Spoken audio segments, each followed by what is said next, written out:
Gold, trusted gold buyers. మీరు తాకట్టు పెట్టిన బంగారాన్ని విడిపించి ఈ రోజు ఉన్న మార్కెట్ ధరకు కొనబడను. మానవుడే ఇదంతా చేసేది, అందుకే ప్రేతాలుగా మారుతారు. ఓకే. ఎందుకు నువ్వు చనిపోయావు, ఇంకా ఇన్నాళ్ళు బ్రతికేది ఉండే కానీ నువ్వు అనవసరంగా సూసైడ్ చేసుకొని చనిపోయినావు, అది కూడా ఒక డిక్లరేషనే. భగవంతుడు డిక్లేర్ చేసి ఉంటాడు, మనకు కొన్ని గండాలు ఉంటాయి తల్లి, ఈ గండంలో ఈ ధర్మంతో చనిపోవాలా, ఇలా చనిపోవాలని. దీన్ని తప్పించుకునే మార్గం కూడా ఉంటుంది. ఆ సెకండ్ వరకు నువ్వు మనసు నిర్భయం చేసుకుని దృఢంగా ఉండి భగవంతుని ధ్యానం చేసుకుని ఉంటే తప్పుతుంది. తప్పకపోయి దాంట్లోనే చనిపోయావు అనుకో, ఇంకా ఇన్నాళ్ళ లైఫ్ సర్వైవ్ అయ్యేది ఉండే కదా, ఆ టైం మొత్తం కంప్లీట్ అయ్యే వరకు నువ్వు ప్రేతంగా తిరగాని తిప్పుతాడు మొత్తం. కానీ ఆ యాతన చాలా ఘోరం. చనిపోకూడదు, శరీరంతోనే కష్టపడాలి. ఎందుకంటే మాతోనికి కొన్ని ఆత్మలు వచ్చి సంభాషిస్తూ ఉంటాయి. స్వామి మీ తపశక్తితోటి మాకు విమోచనం ఇవ్వండి, ఫలానా ప్రదేశం లోపల 300 సంవత్సరాలు బ్రతికిన ఒక మర్రి చెట్టు ఉంది, ఆ చెట్టు దగ్గర ఉన్న ఒక దివ్య శక్తిని నాకు అనుసంధానం చేసి నాకు విమోచనం ఇయ్యి. ఒక చేత ఒక గోశాలలో 5 పొదుగులున్న గోవు ఉంది, ఆ గోవు యొక్క తోక దగ్గరికి నన్ను పంపించి దాని తోకను విదిలింపజేసిన ఆత్మని స్వర్గానికి పంపించని నాతో చాలా మంది మాట్లాడారు. అంటే అలా ఏ రకంగా విముక్తి పొందాలో కూడా ఆత్మకి తెలిసిపోతుందా గురువుగారు? దేహాన్ని ఆత్మ వీడిన తర్వాత అతీతమైన శక్తులు ఆవరిస్తాయి. మీరు అలా విముక్తి కలిగించిన ఆత్మలు ఏమైనా ఉన్నాయా గురువు? కలిగిస్తాం, కలిగించాం కొంతమందికి. ఇప్పుడు మన పీఠంలో గోపూజలు చేయిస్తుంటానమ్మా చాలా మందికి. కష్టాలు వచ్చాయి, ఇబ్బందులు వచ్చాయి, వ్యాపారంలో కలిసి రావట్లేదు, అప్పులు ఎక్కువైనాయి అంటే పీఠానికి వచ్చి గోపూజ చేయండి, గోదానం చేయండి, గోవుని దత్తత తీసుకోండి అని చెప్తుంటాను. ఆ గోవుకు చేసేటటువంటి ఉత్తర క్రియల్లో ఉండేటటువంటి మార్మికతని ఇది. వాళ్ళ పితృదేవతలు ఘోషిస్తూ ఉంటారు, మాకు కనిపిస్తావన్నీ. నేను చెప్తుంటాను ఇలా చేయండి నాయన అని. ఆ గోవు యొక్క తోకకు వాళ్ళ పేర్లు గోత్రనామాలు రాసి కట్టిస్తాను. గోవు తోక విదిలించేసరికి వాడు సరాసరి వెళ్ళిపోతారు. చాలా మందికి చేశాను నేను, లెక్కనే లేదు అసలు. మా యూట్యూబ్ లో చాలా మంది వీడియోస్ అవే ఉంటాయి గోపూజ చేసేవి. కొందరు గంగానది దగ్గరికి వెళ్ళి అక్కడ కొన్ని పూజలు చేసి పంపించాను, కొందరిని మానస సరోవరంకి పంపించాను, కొందరిని రామేశ్వరంకి పంపించాను, కొందరిని హంసల దీవికి పంపించాను. ఎవరి పాపకర్మను బట్టి ఎవరి ధర్మాన్ని బట్టి వాళ్ళకి ఆ ప్లేస్ నిర్ణయించబడుతుంది. ఓకే. అంటే అది మీకు అంటే భగవంతుడు ఏమైనా ఆజ్ఞిస్తాడా గురువు గారు, ఎవరెవరి కర్మల్ని బట్టి ఏ ప్లేస్ కి పంపించాలి, ఏంటి, ఏ రకంగా చేయాలి అని? అనుభవస్తుడైన వైద్యుడు మనిషిని చూడగానే రోగం యొక్క సిమ్టమ్స్ చెప్తాడు. అవును. కండ్ల కింద బ్లాక్ డార్క్ సర్కిల్స్ వస్తే, ముఖంలో ఫేస్ రీడింగ్ అంతా చేంజ్ ఉంటే నాడి పట్టుకొని చెప్తాడు. లేదు స్టెథోస్కోప్ పెట్టి పల్స్ రేట్ని కానీ హార్ట్ బీట్ని బట్టి చెప్తారు. ఇంకా కొంత తెలుసుకోవాలి, అంతకు అర్థం కాలేదంటే టెస్టులు చేస్తారు, బ్లడ్ శాంపిల్, యూరిన్ శాంపిల్ తీసుకొని. మేము కొన్ని ప్రక్రియల ద్వారా చూస్తాం. కొందరు చూడగానే తెలిసిపోతుంది, కొందరిని రేఖాగణితం చూసి చెప్తాము, కొందరు జాతక విశ్లేషణ చేసి చెప్తాము. ఇవేవి కాలేదంటే అమ్మవారి చెంతన ధ్యానంలో కూర్చొని పలానా వ్యక్తి పలానా గోత్రజుడు అంటే మొత్తం దర్శనం వస్తుంది. అప్పుడు చెప్తాం, ఈ వారం వచ్చావు, ఈ వారం వచ్చాం, వచ్చే వారం నాన్న రానాయన నీకు అంతా చెప్తానంటాను. ఆయన గోత్రనామాలు తీసుకొని వచ్చే వారం ఆయనకు మొత్తం చెప్తాను, నేను ఇట్లుంది ఇట్లా చేసుకోపో అని చెప్తాను. మా పీఠంలో ఎవరి కానీ మేము డేట్ ఆఫ్ బర్త్ కానీ రాశి కానీ నక్షత్రం కానీ అడగం, ఓన్లీ గోత్రం పేరు. మీరు ఎవరినైనా కనుక్కోండి, శ్రీపీఠానికి అంబాత్రయ క్షేత్రానికి ఎవరు వచ్చినా నీ పేరేంటి, నీ గోత్రం ఏంటి, ఈ నక్షత్రాలు రాసులు ఈ డేట్ ఆఫ్ బర్త్ నేను అడగను. ఇదంతా ఒక బిజినెస్, బట్ ఆ సిద్ధాంతం అది కాదు. మేము జ్యోతిష్యం బాగా నమ్ముతాం. జ్యోతిష్యం ఎందుకు వచ్చింది, జ్యోతిష్యం మీద ఉండే విలువలు ఏంటనే పరిపూర్ణమైన సమగ్ర వివరణ మాతో ఉన్నది. కానీ మేము జ్యోతిష్యాన్ని వ్యక్తుల జీవితంతో ముడిపెట్టాము, పాపం తగులుతుంది. కానీ చాలా మంది పండితులు చెప్తుంటారు, పుట్టిన సమయము, ప్లేసు, నక్షత్రము ఇవన్నీ ఉంటేనే కరెక్ట్ గా మన జాతకం అనేది చెప్పబడుతుంది అని. ఇంతకుముందు మీరే చెప్పారు, అన్ని చూసుకున్నాక కూడా ఎందుకు కష్టాలు వస్తున్నాయి గురూజీ అని. చూడమ్మ, జీవన విధానం బహు విధములైనటువంటి పరివర్తనంతో ఉండేటటువంటి విధానం అది. జీవించే జీవుడు ఎంత ధర్మంతో ఉన్నాడో దాని ధర్మాన్ని బట్టి మనకు పంచాంగం యొక్క రిఫ్లెక్షన్ ఉంటది.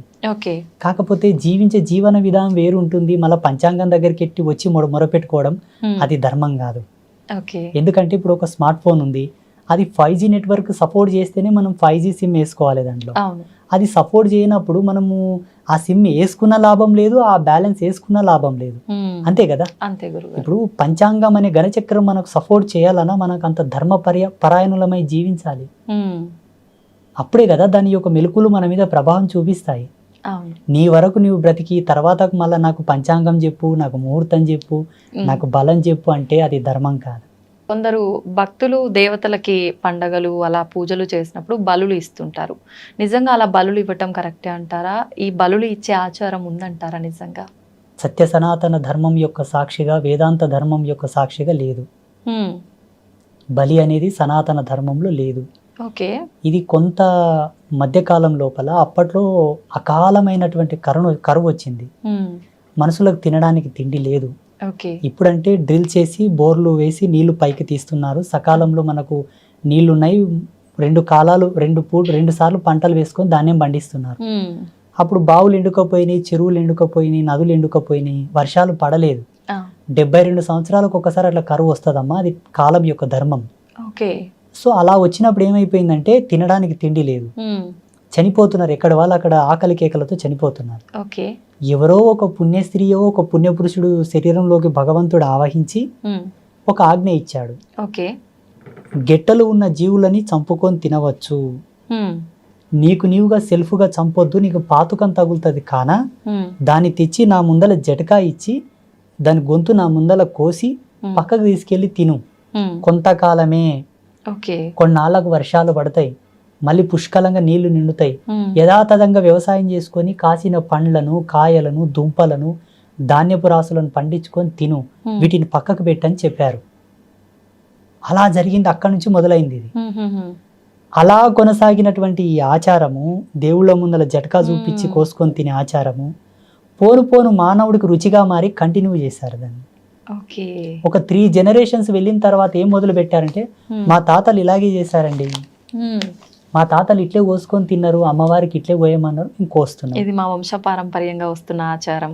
ఇప్పుడు బంద్ చేయండి నాయన, వద్దు అది తప్పన్నా, అయ్యో వీటిని మేము అమ్మవారికి బలి ఇవ్వకపోతే మళ్ళీ ఏమైనా అవుతుందేమో, మాకేమైనా కీడు జరుగుతుందో, అదొక అపోహ. వాస్తవం చెప్పాలంటే ఈ భూప్రపంచంలో 2 ధర్మాలు ఉన్నాయి తల్లి. ఒకటి సాధు జన్మ, ఒకటి క్రూర జన్మ. మనిషి క్రూర జన్మనా సాధు జన్మనా? క్రూరనే గురువుగారు. మనిషి క్రూరుడేనా? అయితే తినవచ్చు. అంటే మాంసాహారం జంతువుల్ని బలిచ్చి తీసుకొని తింటున్నారంటే క్రూరులు అన్నట్టే కదా గురు. ఇప్పుడు జంతువులు, ఇప్పుడు ప్రతి మానవుడు నేను క్రూరుణ్ణి అని ఒప్పుకుంటే మాంసం తినొచ్చు తల్లి. లేదు నేను క్రూరుని కాను, నేను సాధువుని. సాధువుని అంటే మాలాగా కాదు, సాధుత్వం అంటే అర్థం ఏంటంటే ఎవరిని హింసించక, ఎవరిని బాధ పెట్టక, ఎవరి జోలికి వెళ్లకుండా తనకు తానుగా ధర్మంగా బ్రతికే ప్రతి జీవిని సాధువుతో పోల్చవచ్చు. ఇప్పుడు సోకాళ్ళు సాధువు అంటే మమ్మల్ని అనుకుంటుంటారు. నో, సాధుత్వం అనేది అది కానే కాదు.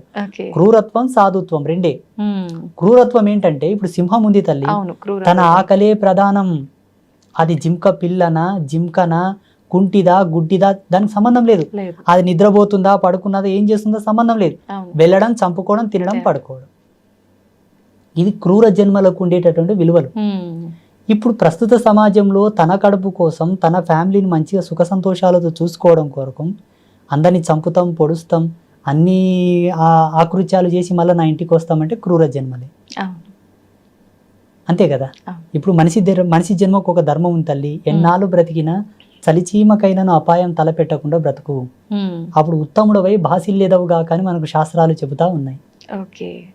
అట్లాంటప్పుడు సమాజంలో వ్యాపార ధోరణిలో కొందరిని మోసం చేయాల్సి వస్తుంది కదా స్వామీజీ అనుకోవచ్చు. వ్యాపారంలో ఒక 10 రూపాయల ప్రోడక్ట్ని 15 రూపాయలకు అమ్మాలి, అప్పుడే లాభాలు వస్తాయి, వ్యాపారం ఇంకొంత విస్తరణ జరుగుతుంది, 10 మందికి ఉపాధి ఇస్తాం, మీరు కూడా కొంత సుఖ సంతోషాలతో జీవిస్తారు. ఆడ కౌంటర్ మీద కూర్చున్నందుకు వాళ్ళకు కూడా 10 రూపాయల కూలి వస్తుంది. దీనికి ధర్మం ఎప్పుడు నిషిద్ధం చెప్పలే, అది జీవన భృతి. మేకను కోయడం, గొర్రెను కోయడం, కోడిని కోయడం, ఎద్దును కోయడం కాడ వచ్చింది పంచాయతీ. రెండవది ఈ వైన్స్ ఉన్నాయి కదా, మా మందు అమ్మే షాప్స్ ఉన్నాయి కదా, ఈడ వచ్చింది పంచాయతీ. మూడవది ఆడపిల్లల మీద అఘాయిత్యాలు చేస్తారు కదమ్మా, ఇది ఒక పెద్ద పంచాయతీ.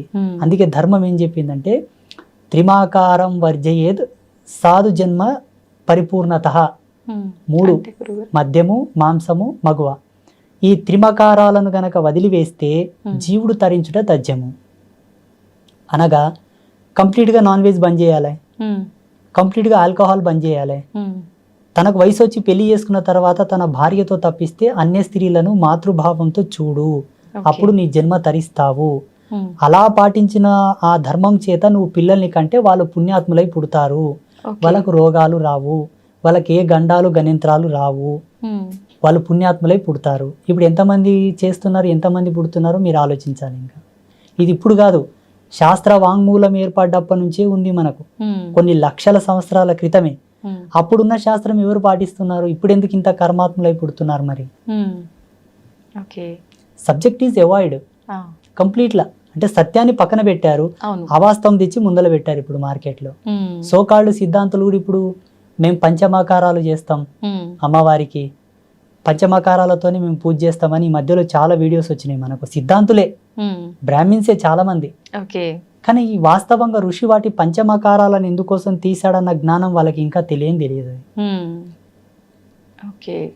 మైథున క్రియ, మాంసము, మద్యము, ముద్ర, ఈ పంచమకారాలతోనే మేము సాధన చేస్తామని చెప్తున్నారు ఈ మధ్యలో వీడియోల్లో. వాటి యొక్క ప్రతిపాదన ఎందుకు చేశాడు ఋషి అనే జ్ఞానం వాళ్ళకి కనీసం కూడా లేదు ఇప్పుడు. ఇలా ఉంది ఇప్పుడు. సిద్ధాంతులు కెమెరాల ముందు చెప్పిన తర్వాత సామాన్యుల పరిస్థితి ఏంటి?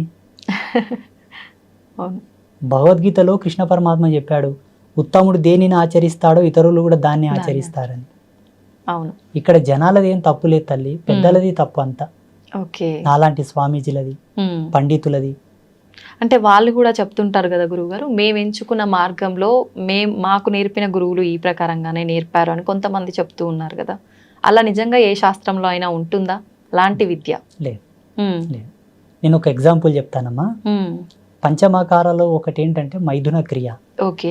ఈ మైథున క్రియని వీళ్ళేమనుకుంటున్నారంటే ఒక స్త్రీని దేవత ముందల పెట్టుకొని సంభోగించి సాధన చేస్తే మాకు పవర్స్ వస్తాయి అనుకుంటారు. కానీ ఏ ధర్మం లేకుండా అకారణంగా ఒక స్త్రీని తాకకూడదట. మళ్ళీ ఇదే ధర్మం ఇంత నియమం చెప్పింది, ఇలా ఎలా చెప్తుంది చెప్పండి? ఎత్ర నార్యస్తు పూజంతే రమంతే తత్ర దేవత అని ఇదే ధర్మం చెప్పింది. ప్రతి స్త్రీని మాతృభావంతో చూడమని ఇదే ధర్మం చెప్పింది. ఇంతటి ఆకృత్యానికి అఘాయిత్యానికి ధర్మం ఆద్యం పోయదు.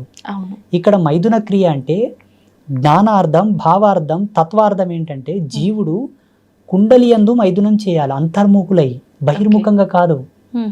అంతర్ముఖ మైథున క్రియ అనగా మూలాధార చక్రమునందు స్రవించేటటువంటి జీవుడిని శాస్త్రారమునందు కలుపుటయే మైథునము. ఇదంతా కూడా కుండలిని సాధన. ఈ పంచమకారాలు, ఈ త్రిమకారాలు అన్ని కూడా కుండలిని సాధన. వ్యవహారంలో ఇప్పుడు అందరూ కుండలిని యోగా చేయలేరు కదా తల్లి, అందరికి సాధ్యం కాదు కదా. చేయలేని వాళ్ళకి ఏంది ఆల్టర్నేట్ అంటే వీటిని వదిలిపెట్టండి, మీరు చేసిన రిజల్టే పొందుతారు. అంతర్ముఖంగా మీరు ఇది రమించకపోయినా బహిరంగంగా వీటి జోళ్ళకి వెళ్ళకండి. మగవా సాంగత్యం వదిలేసి నీ సహధర్మచారిణితో సుఖపడుతూ అన్య స్త్రీలను గౌరవించు. మాంసం వదిలివేయి, అది పాపం. మద్యం వదిలివేయి, అది కర్మ. నీ ముద్రాలోలిత్వంతో జీవించే జీవనం భగవంతుడి యొక్క పాదాలకి అంకితం కావాలిగా, అన్య ప్రదేశంలో కాకూడదు. వీళ్ళేం చేస్తున్నారంటే వీటిని ఇంప్లిమెంట్ చేసుకుంటున్నారు, వీటిని ఆచరిస్తూ దేవతలను కొలుస్తున్నారు. ఇక్కడే వచ్చింది పొరపాటు. ఇవన్నీ పాపాలైనప్పుడు భగవంతుడు వీటన్నిటిని ఆపే ప్రయత్నం ఎందుకు చేయట్లేదు అంటారు గురువుగారు?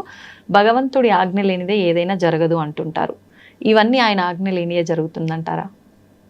చూడమ్మా, భగవంతుడు ఈ వల్ల చూడడం అనేది నాకెందుకు మంచిది కాదు. దేవుని ఈ తుచ్చ సుఖములతో పోల్చడం ఏంటి చెప్పండి? దేవుడి వల్ల ఆపాలనా, ఆపకూడదా? ఈ వల్ల ఒక అతీతమైన శక్తి దేవుడు. ఈ వల్ల చూడాల్సిన అవసరం ఆయనకు లేదు. మనం పాటించుకుంటే మంచిగా అవుతాం, లేకుంటే ఆయన స్వాహ. ఆయన అతీతుడు.